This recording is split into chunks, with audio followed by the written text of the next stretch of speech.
Very impressive, Brian, to start off with. Boy, oh boy. She's gorgeous. Okay. Ah. Okay, okay.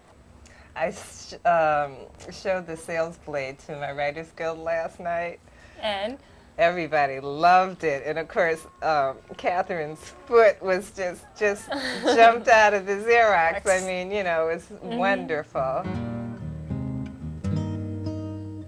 Someone that I've known all my life, and yet, you know, seeing this wonderful picture of her as an elder, but still in motion. That's what that foot means to me, anyway.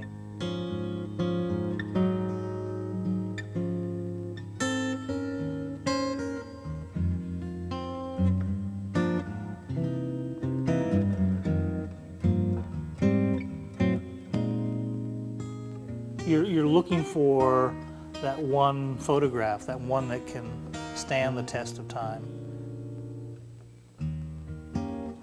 Do we need to have 12 different pictures of Winston Churchill, or are we looking for that one that has the essence? And so that's really what I've tried to do.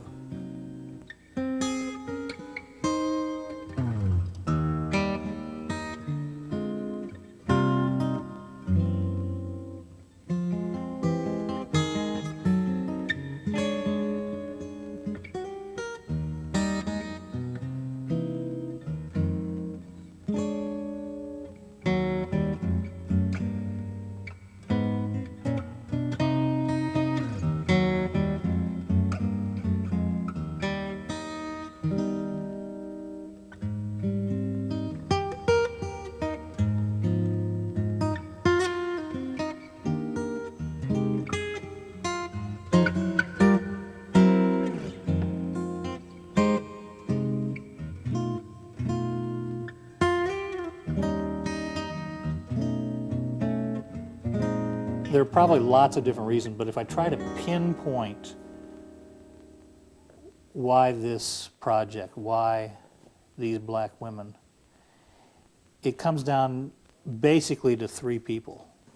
One of them was Barbara Jordan, and when she gave that marvelous speech at the Democratic National Convention a number of years ago, I was moved.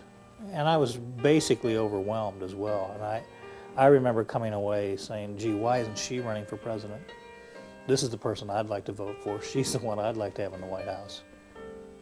Also, a number of years later, Alice Walker. I read The Color Purple when that first came out. And she really opened me up and sensitized me to a lot of the struggle, but the added struggle, the added perspective of the black woman, and the sexism, and the struggle. I became aware of the struggle not only with the outside world, but the inside world as well. And then finally, one of the important figures really close to me in my life was Priscilla Williams, who was my wife's nanny. She really not only was a part of our life, but really taught me about the strength and the dignity of black women and the experience. This was somebody who was a sharecropper. This is someone who made railroad ties by hand as a youngster. This is someone who raised 14 children, none of them were her own. And from there, I would continually come in contact with wonderful black women who I came to realize have contributed to this country as a whole in such a strong way and in such a wide scope.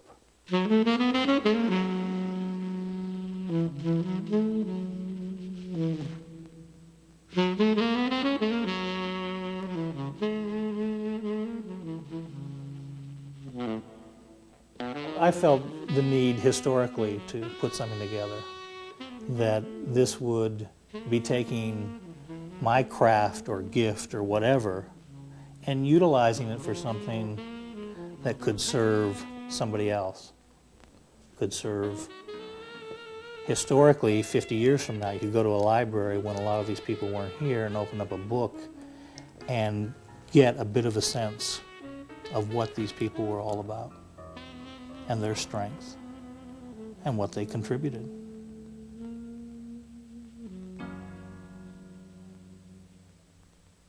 This project on the black women is a little bit different than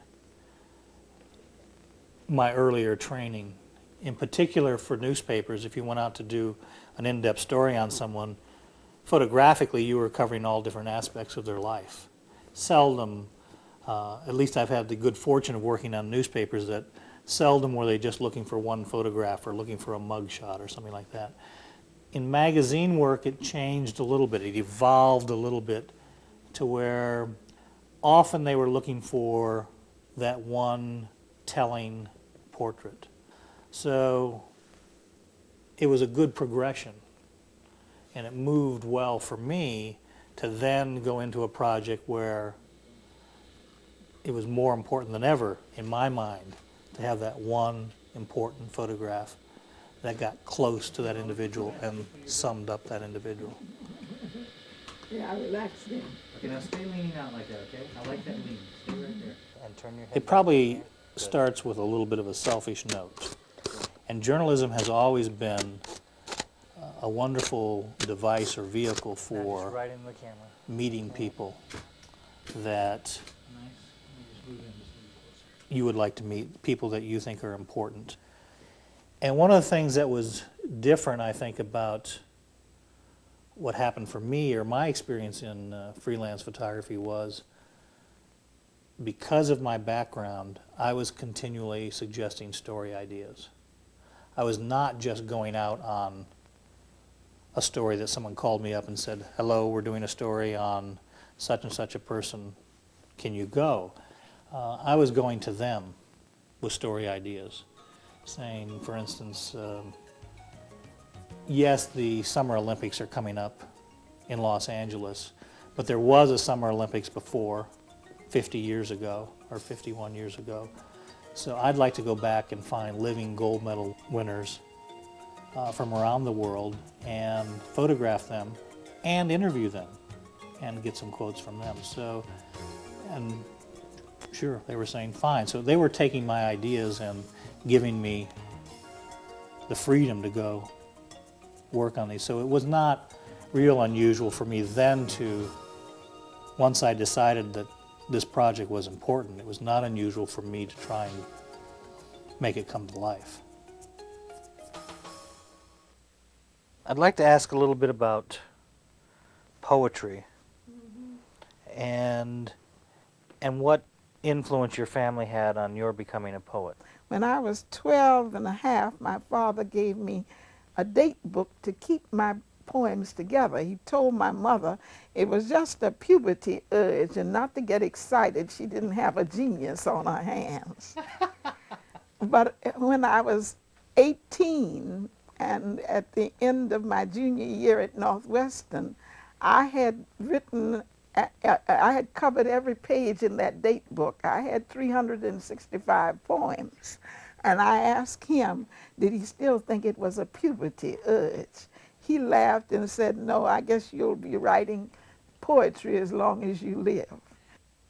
Yeah, initially I believe that I was really looking for maybe half as much text as we're using. And as it progressed, and even to this point, in many cases I wish that the interview could go on, the text could go another couple pages, because it was so rich, so revealing, so informative, not only about their life, but informative about history.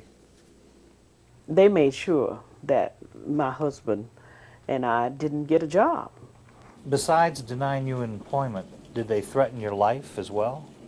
My life was threatened sometime every day. One night we was standing in the kitchen and we came up and I was ironing and they thought I was down to the church, but they set the cross in the yard.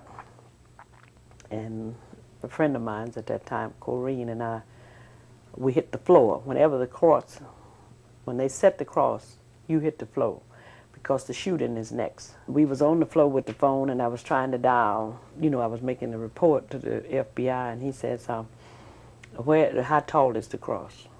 I said, what? He wanted to know how tall it was. I said, I don't know. I'm not out there.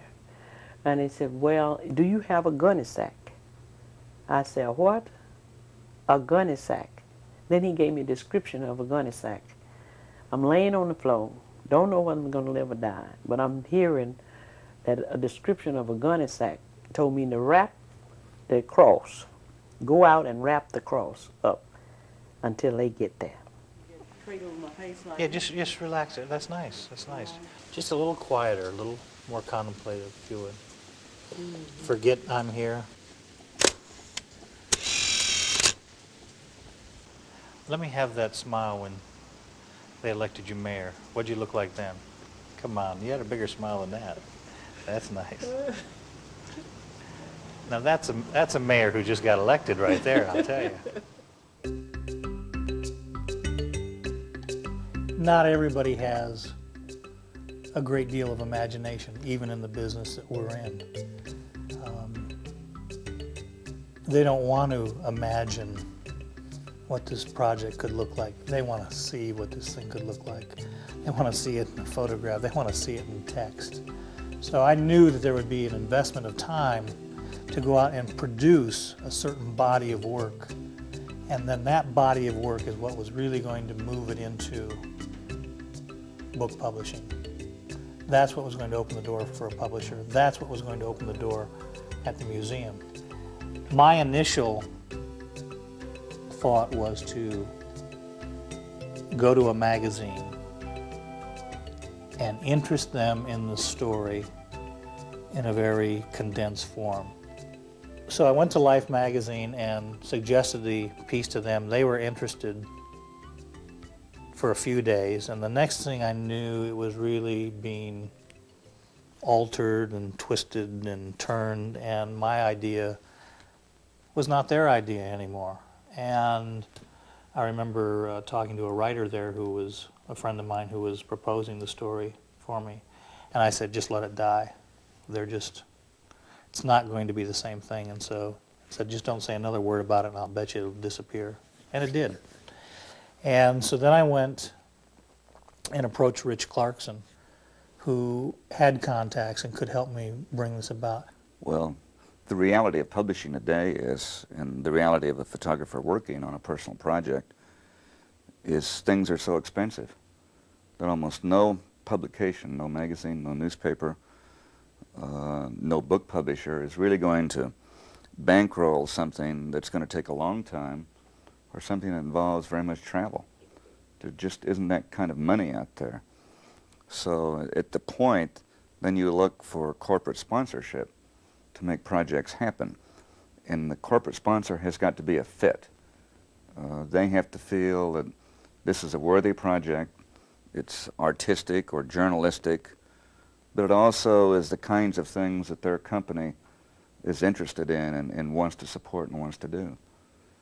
And once you have a commitment from someone, then you can go to the publisher of books or of a magazine or whatever, and then have the outlet to do it. You have to have both the financing and the outlet. Used to be at the same place. Today, there's not a Life magazine that can bankroll a year-long project. They'll bankroll projects, but they're 2 weeks long. They're not a full year. So at that point, that was the thing that was necessary for us to do. And this has been a very expensive project. It entails so much travel. There were so many logistics that were involved in it that it really took a lot of money. It speaks to the commitment of the corporate sponsors in these areas. It also speaks to the correctness of the idea. He put me in contact with Ray DeMullen of Eastman Kodak. And I can't tell you how quick he was, and Eastman Kodak was, to say yes. You know, we believe in the historical significance of this project. You know, we believe in what it is you want to do. The interesting thing about a project like this is that you've got to have one thing for it to fly, and that's uniqueness. There's lots of photographers that try to do projects that have maybe uniqueness in their community, or they have uniqueness of a segment of what they're doing. But when you really start to work on a project on a national level, uniqueness really has to be one of two things. Either has to be the artist, the photographer, and the technique that he or she brings to it, or it has to be an idea that is new, an idea that people will say, God, I wish I thought of that. It's so obvious, and yet it's never been done before. The research in front of me was immense. It was as if I wasn't reading the newspaper for 2 years. I was reading books, both educational as well as novels and poetry on black women. I may have had this sense of what was out there, but I needed to substantiate it more in my mind. I needed to do more research on the topic in general and get a greater understanding of black women, as opposed to just suggestions or ideas for who needed to be included in the project.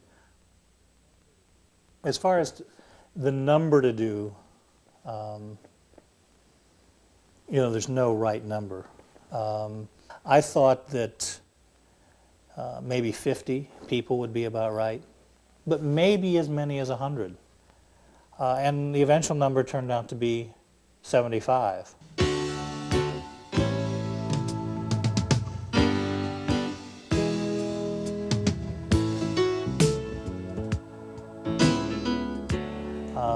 It needed to have as wide a scope as it could.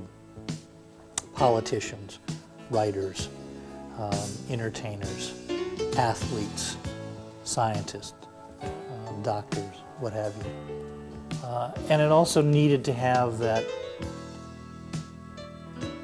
more common folk, those people who, in their own way, were great role models. So that was one of the elements. The other is, it came down to being practical as far as how large of a book is this going to be? Is this going to be like World Book Encyclopedias and have umpteen volumes to it? Plus I wanted an exhibition as well, because I wanted it to take on another dimension. And one of those dimensions was I wanted very large prints. I wanted you to get as close as you possibly could visually to these people. Life magazine, who originally wanted to dilute and twist this story into something that I didn't want it to be, and they lost interest. Eventually there was a change of managing editors, and Pat Ryan was approached about running an excerpt from this. And she said, sure, we'd love to excerpt this project. As a matter of fact, they had a special issue on Black America, and it just seemed to be exactly what they needed in the issue.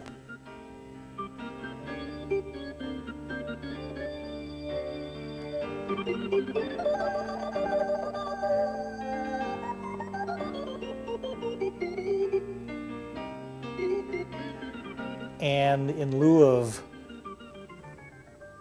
large sum of money, which one might expect from selling those photographs and some of the text to them, we talked to them about having research help. And that seemed to make sense to them.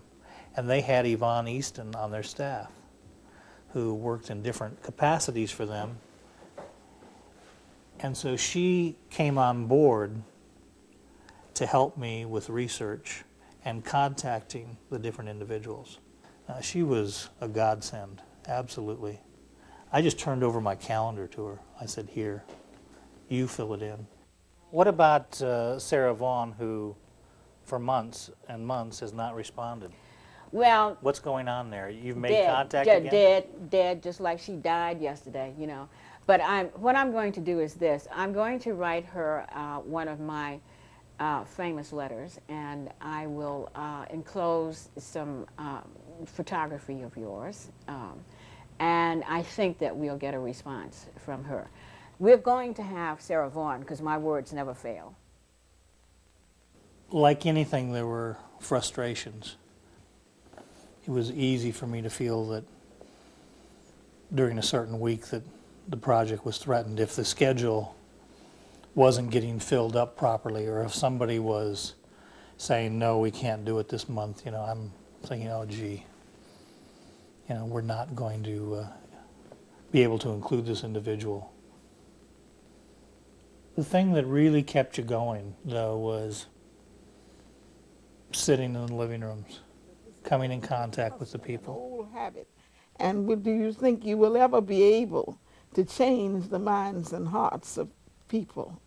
And Judge Hasty gave a remarkable answer. He said, maybe you cannot legislate men's minds and hearts, but we're going to make this thing illegal, and then we'll go from there. In other words, take the law out of it, and don't have us saying, hearing every day, well, it's the law, you've got to get up and give this white man your seat. That's what Rosa Parks was told. Well, Rosa Parks is the only one that I actually flew to the location, because she was so instrumental. No matter what little tiny piece of environment or periphery I was going to have with her photograph, I wanted it to be from Montgomery, Alabama, where she sparked the civil rights movement. Well, the problem was getting a bus to work on. They were not interested at all, not cooperative at all. I said, but this is a very positive point. I mean, everyone is riding the bus now, history has been changed, and this is an example, a shining example of how history can be changed into a positive mode. And I said, you know, there's nothing negative about this at all. And he said, well, some people around here wouldn't agree with you on that. This picture of Oprah Winfrey is a little bit different as far as photographic problems. You have to understand that Oprah Winfrey is on camera all the time. So for me to get her off of camera and become this other person is next to impossible.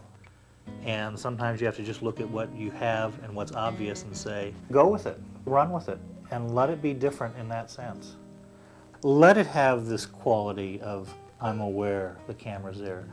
Let it have this quality of a star. Let it have this little finger just coming up underneath the chin that says, this is not a relaxed moment. This is a moment of pose. And so it has a very different feel or look than a lot of the other photographs.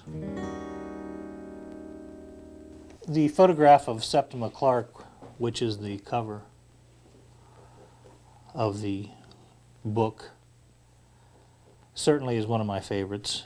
What I love about it is the sense of dignity, the sense of pride, the sense of strength that comes from it. This photograph was taken in a wheelchair, and she was very weak and had an oxygen tube up her nose most of the day. She could go off it for short periods of time. And for a few brief moments, we made these portraits of her, and it transcended the obvious situation that we had, but really went and represented what this woman has been all of her life. There were perhaps 4 or 5 situations that I went back and photographed again. When I photographed Mother Hale in Harlem the first time, she had been ill, We took her outside and she bundled up in a big coat and bundled the child all up and went out there, and you couldn't see her. I mean, she had a hood over her head and it was like, who is this woman? Mother Hale doesn't exist, it's a picture of a coat. Well, so we went to the exact same spot where we had shot the photograph before, which is just right outside her door across the street. And lo and behold, this time, because of the heat of the summer, you've got a fire hydrant that's spewing out some water, trickling out onto the sidewalk. And you have a little street life, people walking by. This becomes one of those split-second moments, and there aren't a lot of those in this whole project. It isn't that kind of photography. Yeah, there are 3 people here. 2 of them are hidden behind Mother Hale. You can just see the little bag in the arm of one of them, and you can see a little piece of material from the other one's coat. They're not distracting at all, and yet if they're back here maybe another half an inch, they are. If they're here just a little bit more, if I waited another fraction of a second later, he's lost. It seems to all come together. The movement, the street, the life in Harlem.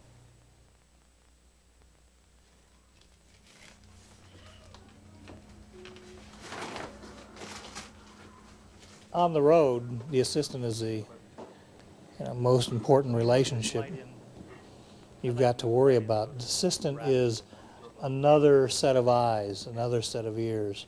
The assistant is continually doing things for you that you never see. Sometimes he might be setting up a situation in a studio. For instance, Ernestine Anderson.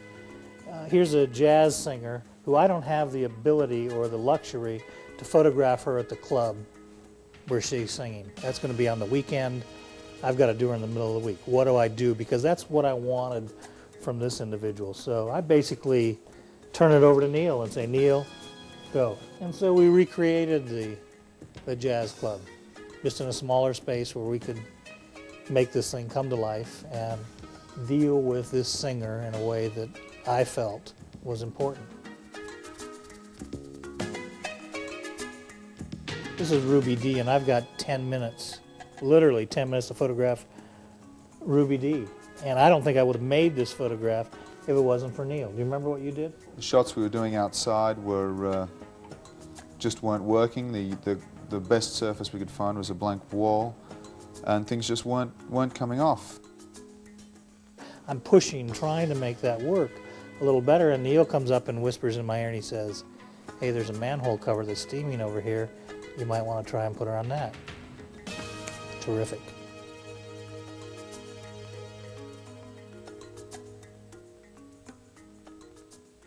This is Dr. Anna Arnold Hedgeman.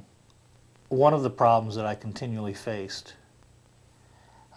or I faced numerous times throughout it, was that the women did not want to do this in their home. This is my hotel room in New York, but I sure as heck didn't want the flowered wallpaper that I had back in New York, so what we ended up doing was just redoing the wall. We went out and got a canvas backdrop.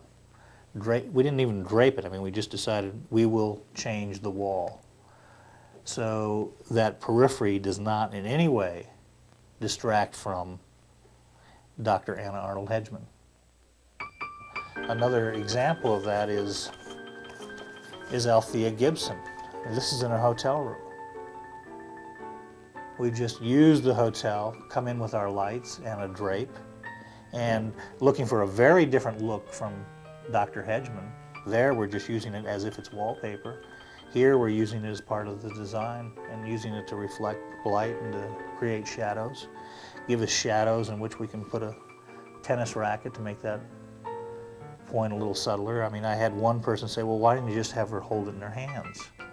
Well, she's not playing tennis now. I mean, that's in the past. We wanted it in the shadows just as a little surprise after you start looking at the photograph. But just another example of having to use a hotel along the way and still not make it look like one of the other photographs that we shot.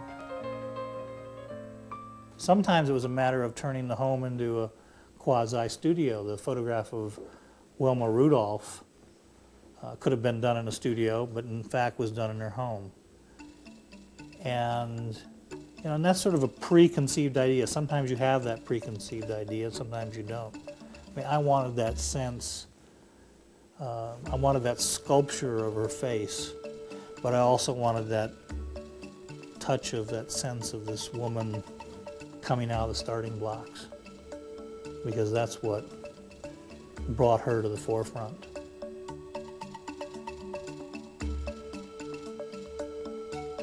Mother Smith, the embodiment of spirituality, just a rare treat. Dr. Nyara Sudarkasa, regal. It needed to be regal, and all the elements were there. Midwife Josephine Matthews. She's tired. She's delivered a lot of babies. Cicely Tyson. To me, that's what an actress is. It has that sense of fear, but that sense of strength. So you see different personalities in there.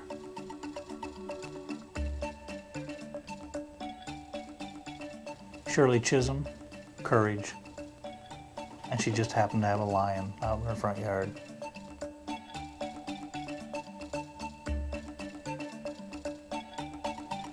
There have been some people who approval of the photograph was very important to. And I couldn't give them the approval of the photograph.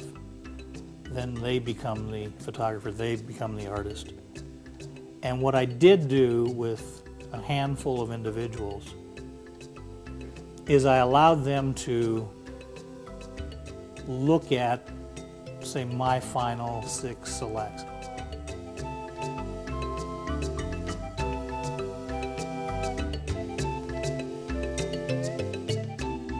So I think it was a way of keeping the integrity with the photographer, and yet still not leaving them sort of hung out to dry. Because, I mean, some of these people are in entertainment and for years have controlled what their image is.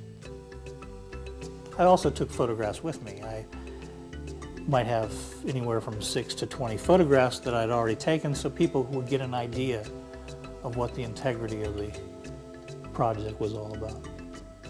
And I would have text there for them to read. They could read some of the excerpts from the text as well. And there were a number of occasions, I remember one in particular where I started showing photographs. It was to Bea Richards, and she opened one up and started reading it and looking at the photograph. And by about the 4th one, tears were just streaming down her face.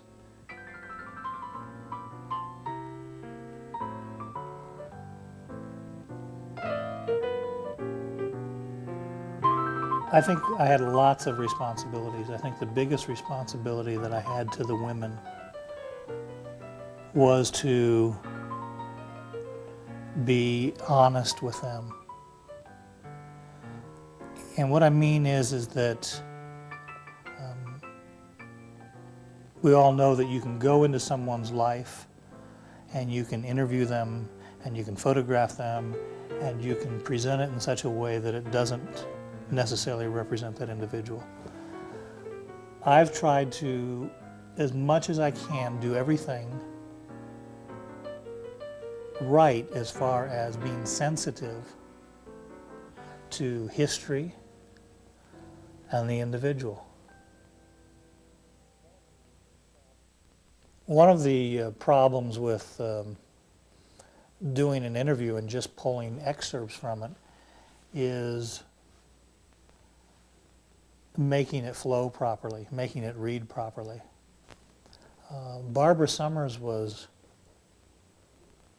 terrific as far as pulling all of these elements together. But likewise, I mean, there were times that she might pick up on something just a word that was said that would mean a great deal to her as a black woman, and might have been something that I had never heard before and missed. Uh-oh, we got rid of some stuff? Yeah, yeah. This was another. No, no. To tell you the truth, the reason I didn't like that was because it was as if it sounded like people were encouraging alcoholism among or alcohol use. I don't think so. We've got to cut lines. I mean, let's get rid of that. We've got to cut the space, and it's a good one to cut. This gets rid of 2 lines, and in any way, if this can be misconstrued as being detrimental, we're just eliminating that that concern. That's not what she meant. What? What she means to say is that wine is an important cultural part of the eating, the ritual of eating. Yeah, but that spoon as a young child, and then you grow up and you get, a spoon more, and I mean, that was just so beautiful. Okay, okay. Well, what about these lines about we were so poor it was pathetic? Even in the projects today, I see nobody as poor as when I was a child, because she comes back later and says we were the poorest people in town. I have to read that. I can't. I just need to have a look. Yeah. I would actually be happy to get rid of this entire paragraph. I never have been comfortable with it. I like the giving in poverty. I like the fact that they were poor and they still had to give and still give their best. If push comes to shove, forgive me. Yeah. See, I would I'd rather rather have keep that. and lose that. Same This entire here. paragraph? Yeah. Same here. Okay. Same here. Fine I with agree. me. Okay. It's important to work with editors, and it's important to work with people who can see things from a little bit different point of view, who weren't there caught up in the emotion of it. But because they weren't, they not only bring very valid points to it, they sometimes miss some of the essence, some of what that individual is all about. And so, again, I need to be cognizant of that. So I expect to have disagreements with editors.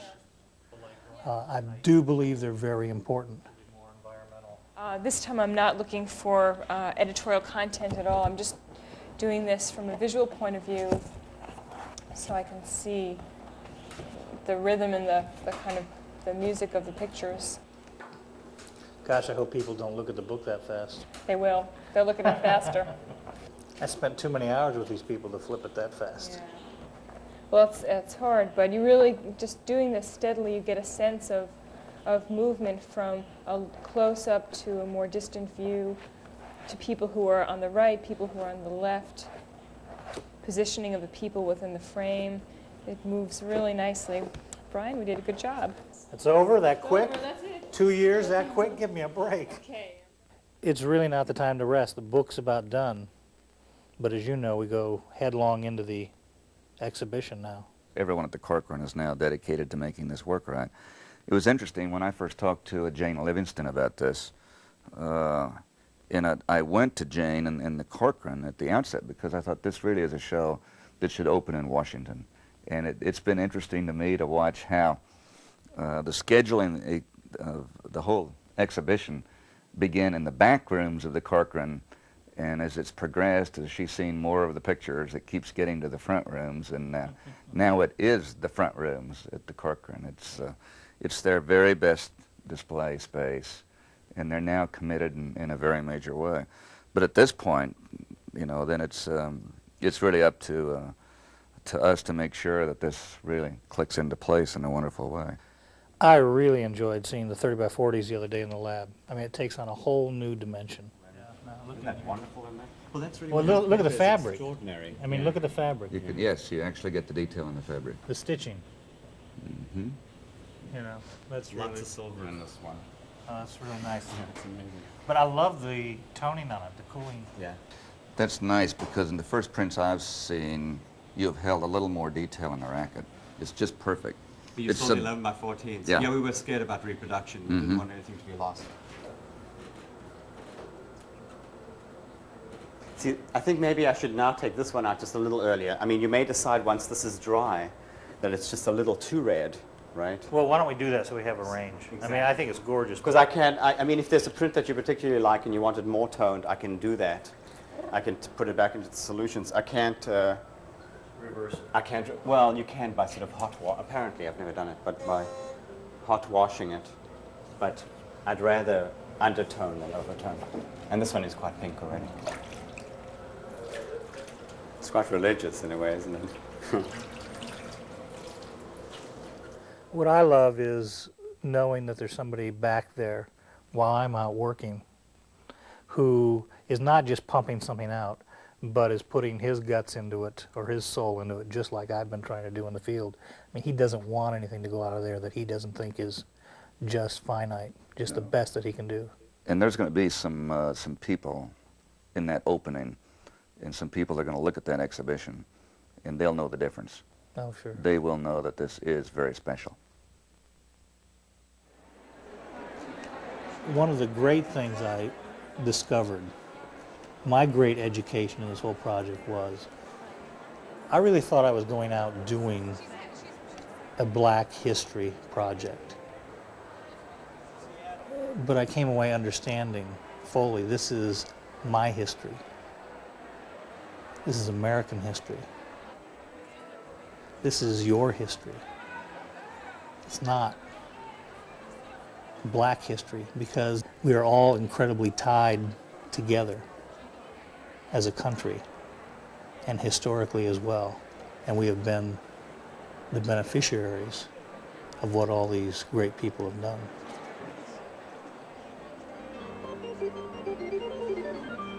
I'm still trying to come to grips with what it is I've really experienced and learned.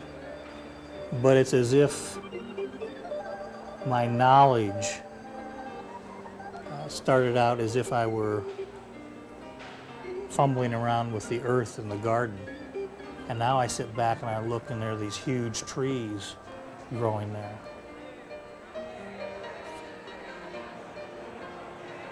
There's no question that it's changed my life. There's no question that I'm not a better person for having done this.